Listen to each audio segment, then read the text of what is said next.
Hello, friends. I'm Harish Demla from Accurate Fortune Astrology.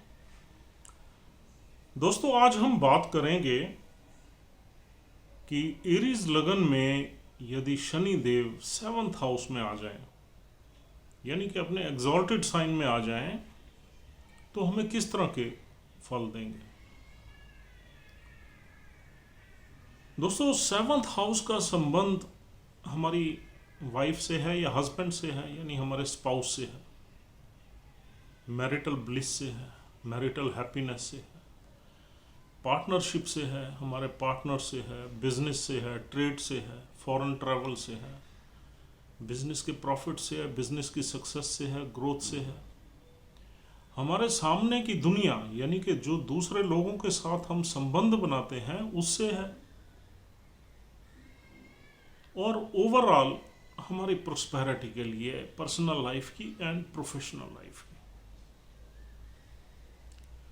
तो दोस्तों, यहाँ शनि देव आ गए। शनि देव एग्जॉल्टेड साइन में बहुत दिग्बली हैं, क्योंकि 7th हाउस में शनि देव को एक बल मिलता है, दिशा बल जिसे बोलते हैं, तो यहाँ वो दिग्बली हो जाते हैं। और एग्जॉल्टेशन का साइन है, 20 डिग्री में शनि देव एग्जॉल्ट होते हैं स्वाति नक्षत्र में। तो यानी शनिदेव अगर 20 डिग्री के आसपास हों तो बहुत बली हो जाते हैं। अगर हाँ इनिशियल डिग्री में हों यानी कि 10 डिग्री तक हों, या 25 से 29-30 डिग्री तक हों, यानी 29.5959, तो थोड़ा सा एग्जॉल्टेशन से दूर होते हैं, तो उतने बली नहीं होते। लेकिन फिर भी 7th हाउस में सैटर्न बहुत कंफर्टेबल रहते हैं। दोस्तों, यहाँ एक चीज समझने की है कि शनि देव की ओरिजिनल जो नेचर है, Shani is very cruel and merciless planet originally, और यहाँ पर बहुत बली हो गया। और शनि देव लोगों को पनिश करने में बिलीव करते हैं। जो कार्मिक बैकलॉग होता है हमारा लास्ट बर्थ का, उसको इंसान को शनि देव के हिसाब से ही भोगना पड़ता है। और शनि देव जो है it's a very old, cold and dry planet. Cruel हैं, ड्राई हैं, ओल्ड हैं, कोल्ड हैं, ट्रेडिशनल हैं। इनका संबंध रिस्ट्रिक्शन से है, रिस्पॉन्सिबिलिटी से है, लिमिटेशन से है, बाउंड्री से है, रेपिटिशन ऑफ वर्क से है, और कंजर्वेटिज्म से है। और दोस्तों, अब एक चीज, ये बहुत ही डेलिकेट प्लेसमेंट है, इसकी स्टडी भी बहुत ही माइन्यूटली करनी पड़ती है। इस प्लेसमेंट की एस्ट्रोलॉजिकल वर्ल्ड में आपको हर तरह के विचार मिल जाएंगे। कुछ लोग कहेंगे कि ये प्लेसमेंट बहुत अच्छी है, एग्जॉल्टेड साइन में शनिदेव है। कुछ एस्ट्रोलॉजर्स ये भी कहेंगे नहीं, शनिदेव तो शनिदेव ही है, वो किसी भी साइन में अच्छे रिजल्ट्स नहीं देते। लेकिन ये प्लेसमेंट बहुत डेलिकेट है। इस प्लेसमेंट में थोड़ा सा एफ्लिक्शन ही मैरिज में प्रॉब्लम्स पैदा कर देता है। अब ये इस चार्ट में शनिदेव मारक प्लैनेट है, पहली बात तो ये हो गई। और दूसरी बात ये हो गई कि यहाँ जितने भी योग कारक प्लैनेट है एरीज लगन में, वो शनिदेव के एनिमी है, दुश्मन है। मंगल लगन के मालिक शनिदेव से एनिमिटी है। सूर्य 5th हाउस के मालिक, जो कि बहुत ही शुभ होता है 5th हाउस, मूल त्रिकोण त्रिकोण हाउस है, उसके मालिक सूर्य हैं, शनिदेव के एनिमी हैं। चंद्र शनिदेव के एनिमी है, चंद्र बहुत योग कारक है इस कुंडली में। गुरु बहुत योग कारक है।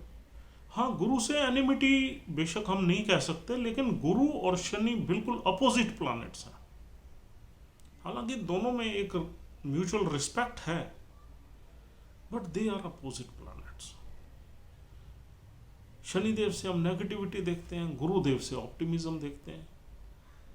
शनिदेव क्रूअल है, गुरुदेव ब्लेसिंग्स के कारक हैं।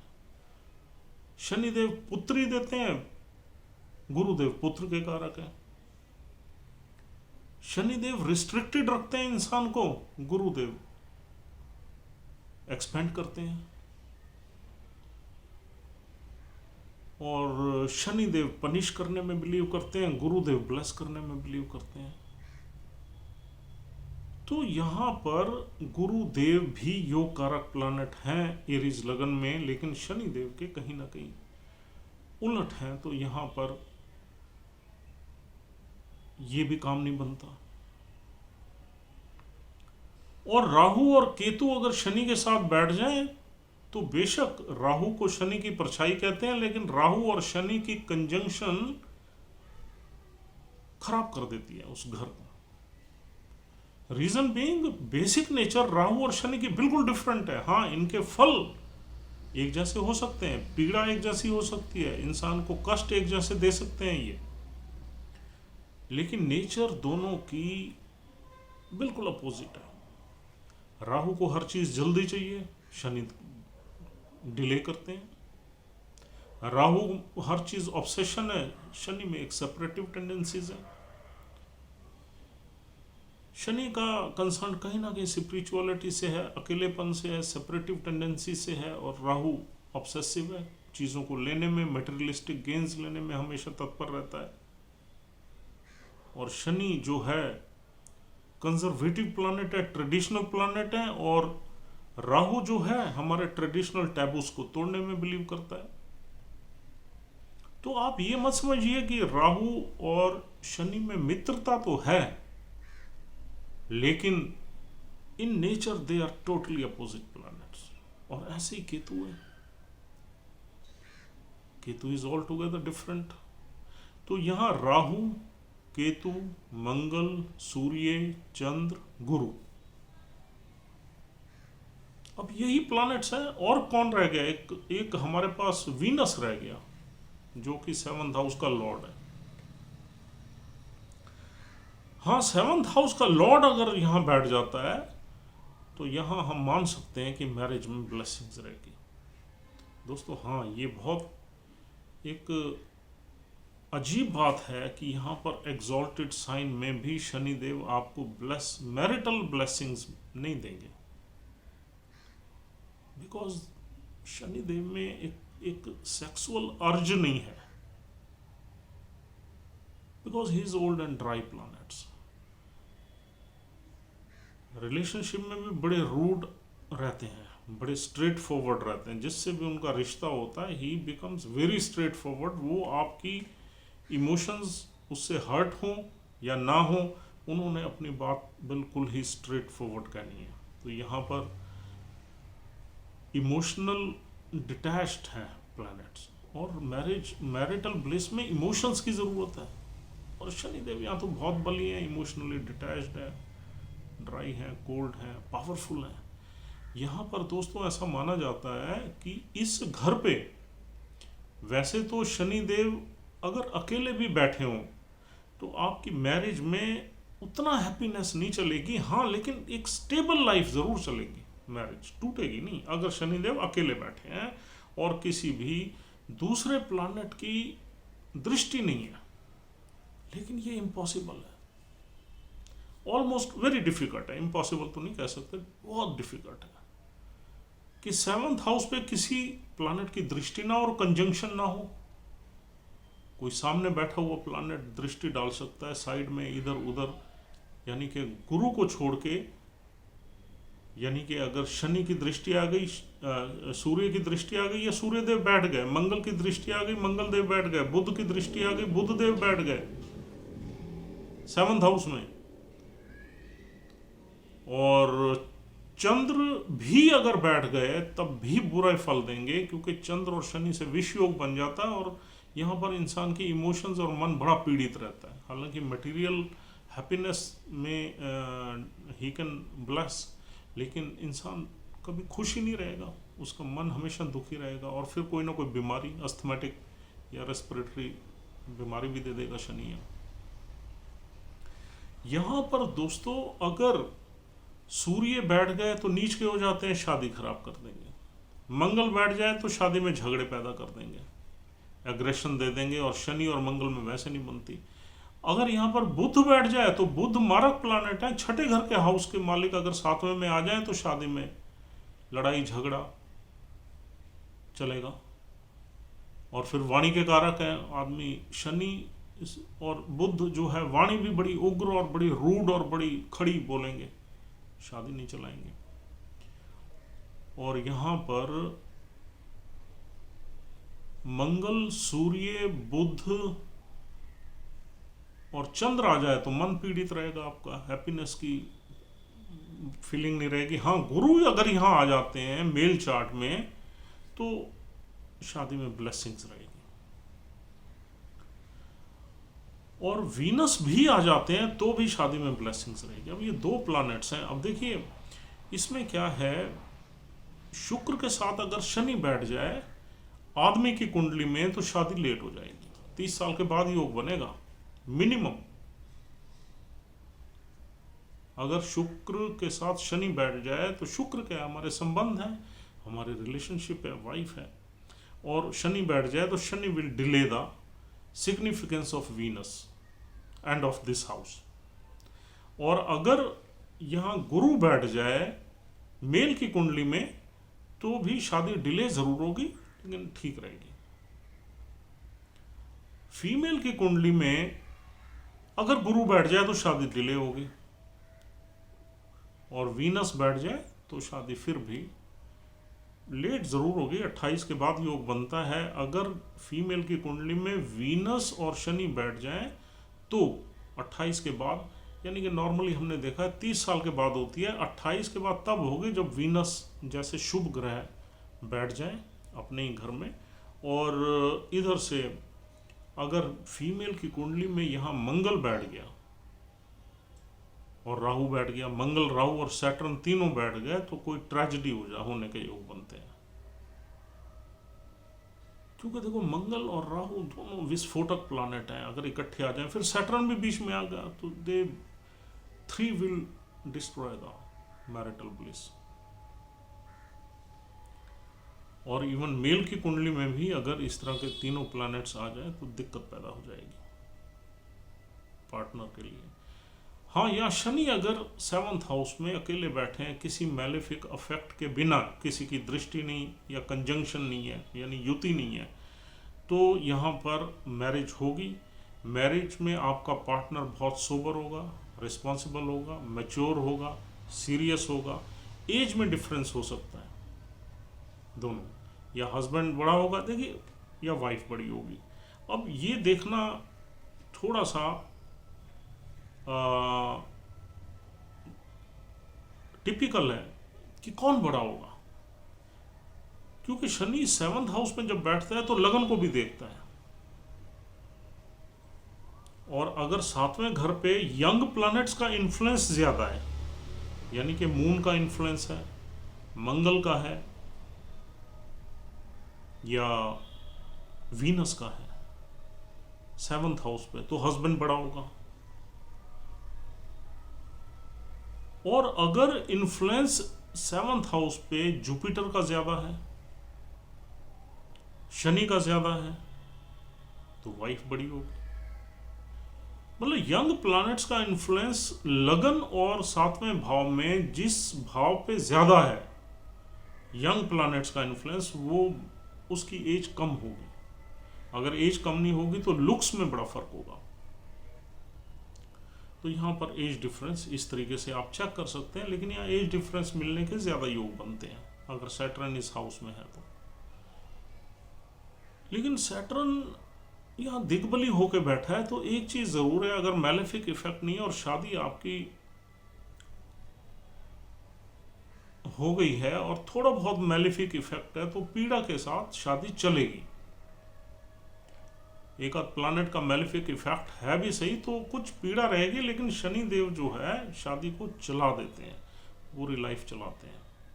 यहाँ दिग्बली भी है लेकिन कुछ ना कुछ ट्रबल्स के साथ चलेगी। और दोस्तों ये तो हमने मैरिज के बारे में काफ़ी डिस्कशन कर ली। अब हम आते हैं दूसरी तरफ, पार्टनरशिप की तरफ।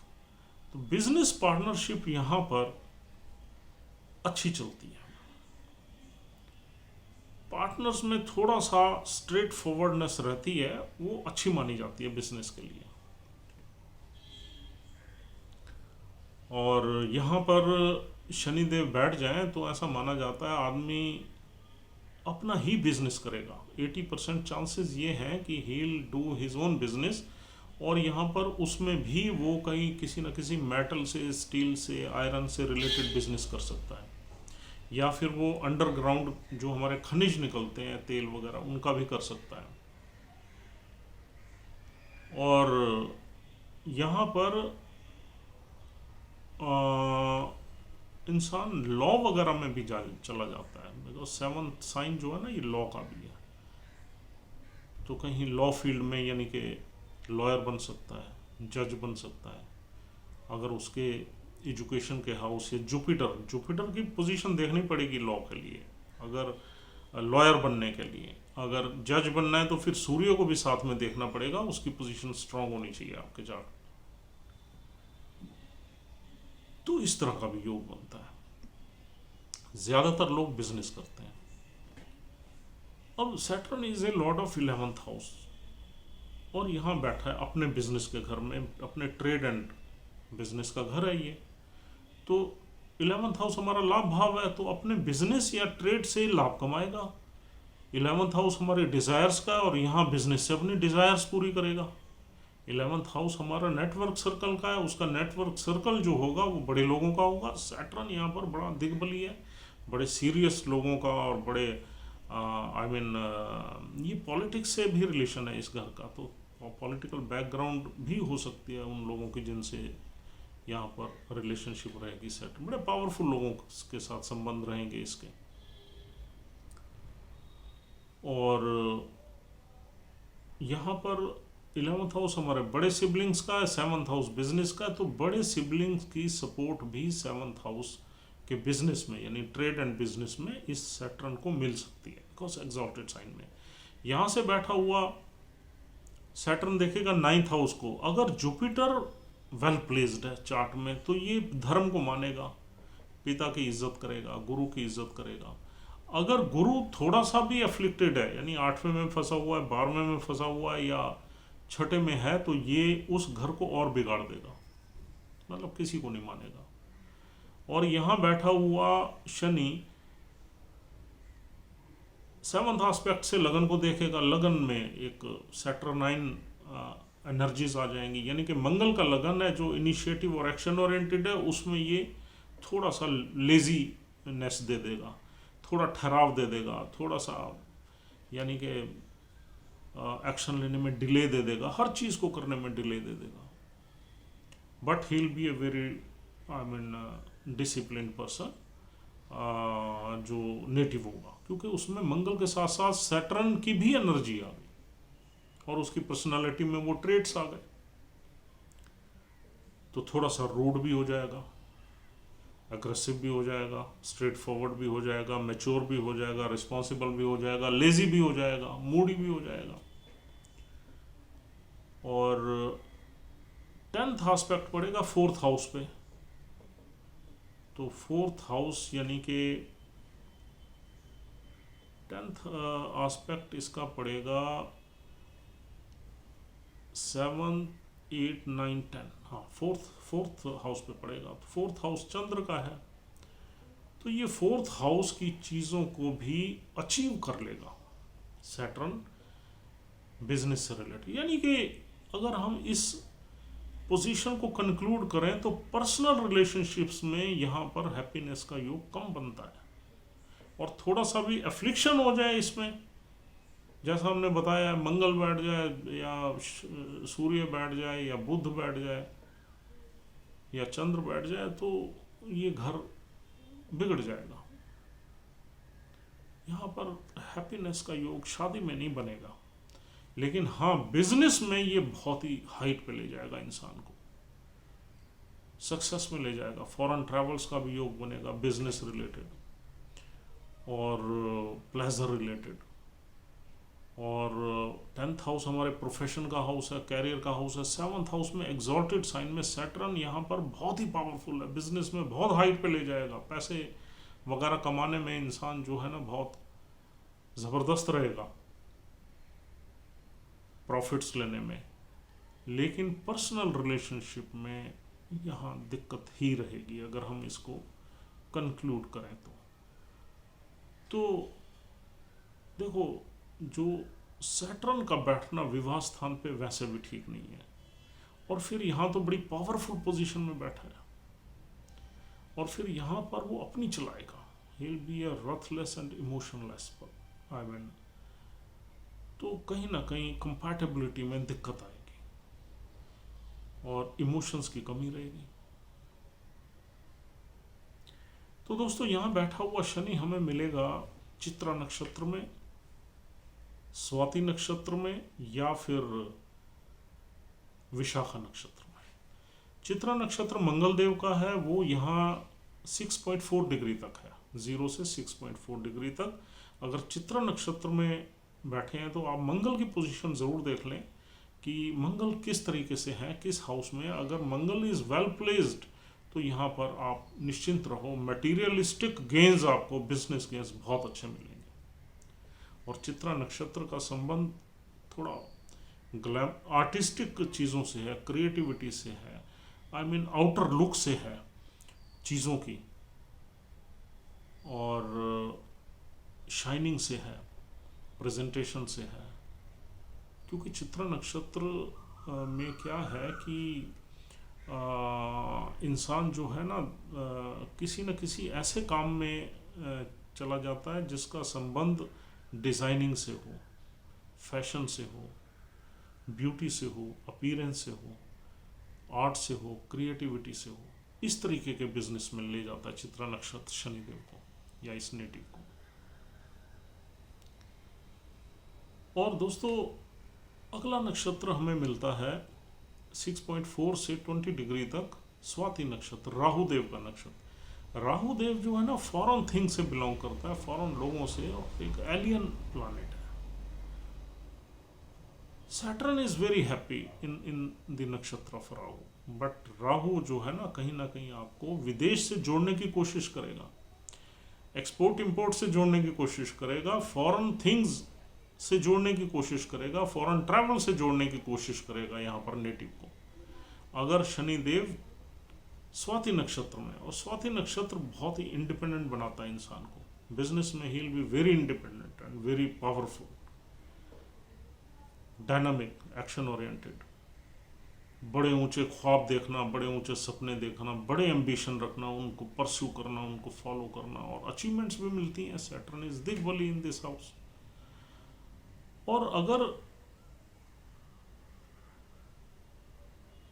राहु वेल प्लेस्ड है तो ये और हाइट पे ले जाएगा नेटिव को बिजनेस में। पर्सनल रिलेशनशिप में राहु की परफॉर्मेंस ठीक नहीं है। पर्सनल रिलेशनशिप में अगर राहु 7th हाउस में शनि के साथ बैठ गए तो ये नेटिव को शादी से बाहर ले जाएंगे, शादी बिल्कुल खराब कर देंगे। और अगला नक्षत्र है विशाखा। विशाखा है गुरुदेव का नक्षत्र, उसमें आप गुरुदेव की पोजीशन देखो। अगर गुरुदेव बली हैं, अच्छे प्लेस्ड हैं, यानी कि गुरुदेव लगन में पड़े हैं, 2nd हाउस में पड़े हैं, 4th में पड़े हैं, 5th में पड़े हैं, 9th में पड़े हैं, तो आप ये मान लो कि यहाँ पर आपने लाइफ में राइज करना ही करना है, कोई नहीं रोक सकता आपको। और अगर गुरुदेव नीच के पड़े हैं तो भी आप लाइफ में आगे बढ़ोगे, यानी 10th हाउस में, लेकिन थोड़ा सा जो सक्सेस है उसका थोड़ा सा इतनी हाइट पे आपको नहीं ले जाएगा। तो दोस्तों, यहाँ बैठे हुए शनिदेव आपको इस तरह से फल देंगे। I hope this is a useful discussion for you and you are relating your chart with these type of predictions and अगर आपको हमारा वीडियो अच्छा लगा है तो प्लीज़ हमारा चैनल सब्सक्राइब ज़रूर करें और हमसे कांटेक्ट करने के लिए हमारा नंबर 9899105355 डायल करें. So friends, this is all for the day, and thank you very much for watching our video. We'll see you tomorrow. Thanks a lot.